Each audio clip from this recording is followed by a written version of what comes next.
Hey everyone, I'm Colby from Sanitarium Productions. We're back again today with another exciting G.I. Joe toy review for you. Today we're taking a look at the carded version of Sci-Fi. This was from the Pursuit of Cobra line, I think. May have been the Renegades version. I'm not exactly sure, but at any rate, this came out in 2011, I believe. And it's a really cool looking figure. So the Sci-Fi figure itself was from like the 87 vintage line, I believe. And this is the first time in the new 25th line and up that we are getting this awesome figure. So we're just going to go ahead and unbox it for you and do a review. So stick with us.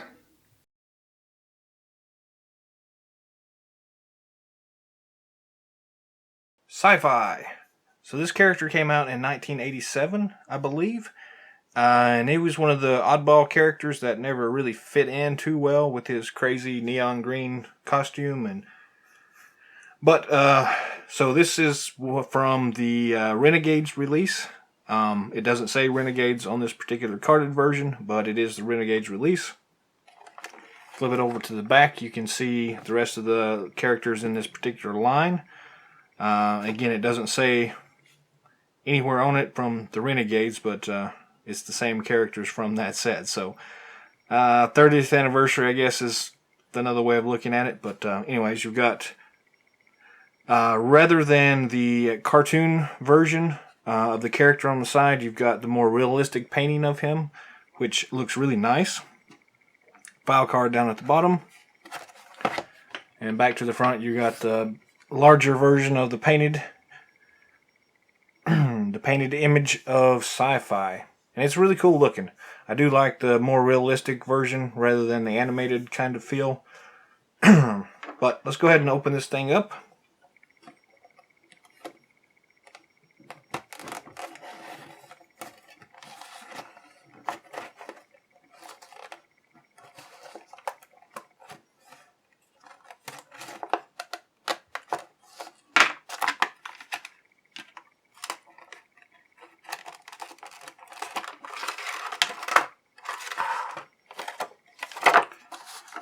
We've got the insert here that just has the character's name on it. Toss that. And the rest of the packaging now can just be tossed out. I do really like this kind of packaging though. The little shatter things. I don't know what they are, but they're cool looking anyways. So accessory wise, we have the traditional figure stand. The G.I. Joe logo on it. And the character's code name. Then we have, accessory-wise, the hose.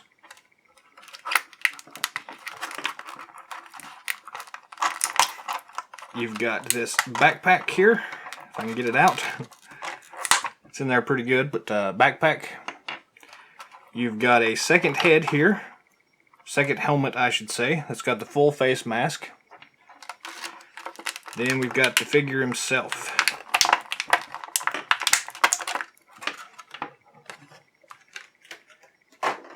His gun is rubber banded on, but it slides off pretty easily actually, so pretty nice. And so that's all we have accessory wise. We've got the figure, the cool laser cannon, the second helmet, the backpack, the hose attachment, and the figure stand. So we'll go ahead and zoom in now and take a closer look at this thing. It's pretty cool looking so far though. Now that we're zoomed in, we can take a closer look at the figure. Starting off with the figure stand. Pretty much the traditional stand, so nothing special here. The raised G.I. Joe logo. And the code name. Pretty standard. We won't really go through too much on the cord here, but again, it's the regular kind of plastic pipe, whatever you want to call it. Looking at the backpack first, it's got a lot of detail work on it. Looks pretty cool. Just a traditional peg in the back of it. Then you would take your one end of the hose and plug it into this peg on the back, and that's how you attach it. So pretty cool looking. Then we've got the really big old laser rifle here, and again it's got a lot of detail work on it. Got some actual highlight paint on it as well. Some gold here and some red over here in the corner. It's a pretty nice looking rifle. Does have this weird side clip on it. Then on the bottom of it we've got the peg, and then the other end of your hose just attaches like so.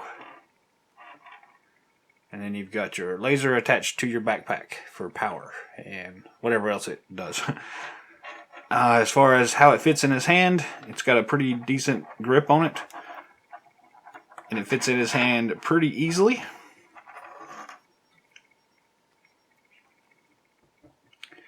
And he can hold it really well.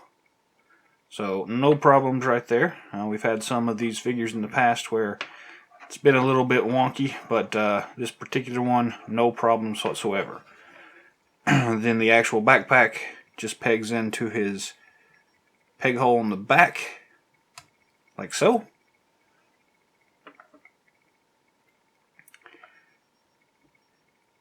Then we put his gun back in his hand, because I knocked it loose.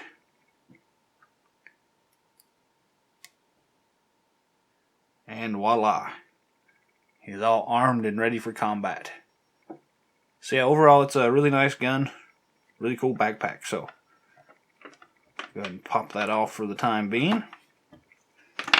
Set that to the side. We'll look at the helmet here in a minute. But the figure itself, it's pretty cool looking. It's not a real bright neon green color to his costume. It's a slightly duller green, but it still looks very nice. And again, he's got a lot of really cool detail work on his outfit.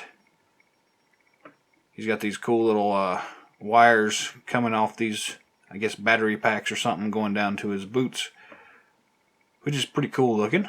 I don't know what function they would serve other than maybe powering some kind of stability in his boots or something like that. Who knows? But it looks really cool regardless.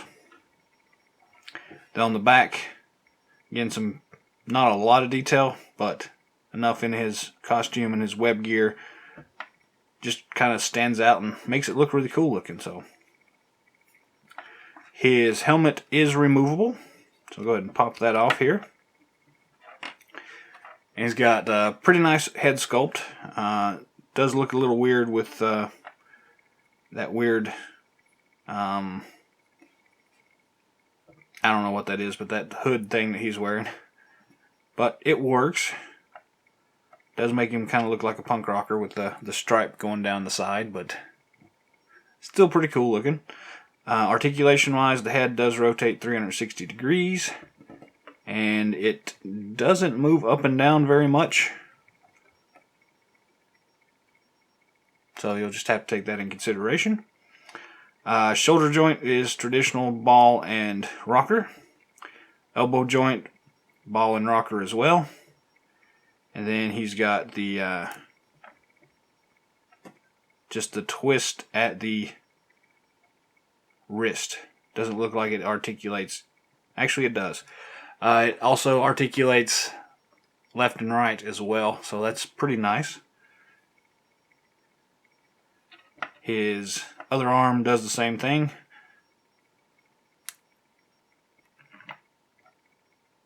And it looks like it does not have the extra articulation on it. Actually, it does. It's just slightly limited by his forearm costume. But it does have the extra articulation there as well, so that's always a nice. The ab crunch feature is present, and actually he's not all that limited by his chest piece here either, so pretty cool. Then waist joint It's the traditional T-hook. So lots of good articulation there in the waist, or the hip. He's got a double knee joint. And then the rocker and swivel at the ankle. So pretty cool. Nice articulation on this figure. Overall, it looks really good. On this particular one, just the way that the boots themselves are kind of molded. He's not quite able to straighten his leg out all the way, it looks like. Though the this side is a lot better than this side, so I don't know if that's just mine or if that's kind of a common problem there, but does look a little odd when he can't extend his left leg all the way. But doesn't hurt too much. Then going back to the helmet now, we do have two different versions of the helmet. You've got one that is the fully enclosed face mask, and then one that's just a half mask.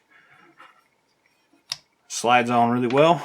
You can see his part of his face here underneath. And it looks really cool, actually. Let's see what it looks like with the other one. Full face mask does make him look kind of like a robot a little bit. But it's still pretty nice looking. It looks a lot better than I thought it was going to. But I think I do prefer the half face mask. Though it does sit a little bit looser on it, so just be careful of that. So if it accidentally rides up a little bit, you can kind of see him looking through there. But overall, it works really well. So I think you'll be happy with either of those helmets you go with. So whichever one you like is the one you need to go with. Go ahead and armor him back up here.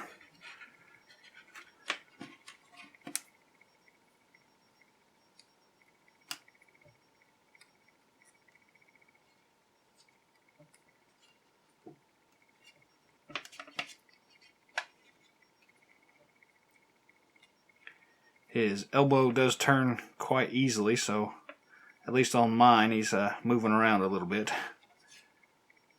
But you get it in place and it stays there. And we'll pop that hose back on there, and there you go. Sci-Fi, ready to rock and roll. Put down some laser fire. So overall, yeah, pretty cool figure. I do like the fact that it does have two helmets, so you can kind of pick whichever one you like the best. Some nice detail work on the helmets as well.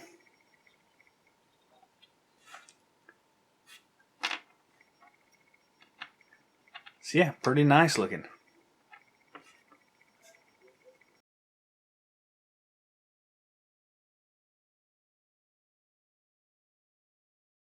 That's our review for the G.I. Joe 30th Anniversary Pursuit of Cobra release of Sci-Fi. Overall, it's actually a really cool figure. It's grown on me quite a bit. It's got a nice science-y fiction feel, which kind of fits with his codename, Sci-Fi. It just works. The color scheme works really well. It's not as bright neon green as I had feared it was going to be. And it just works. It's actually a really cool figure, so I actually highly recommend you pick this one up if you haven't already. It's really awesome. The fact that he's got two different helmets kind of just puts the icing on the cake there, so you can display it however you want to. You can recreate your own battles to suit your own needs. And yeah, it's just really awesome. Plus he's got that really big cool gun, so bonus points for that. That's all the time we've got for today. So thanks for watching. Feel free to subscribe to our channel below. Post us some comments, let us know how we're doing, and if you'd like to see anything in future episodes. That's it, so thanks for watching. I think I said that already, but until next time, yo Joe, and happy hunting.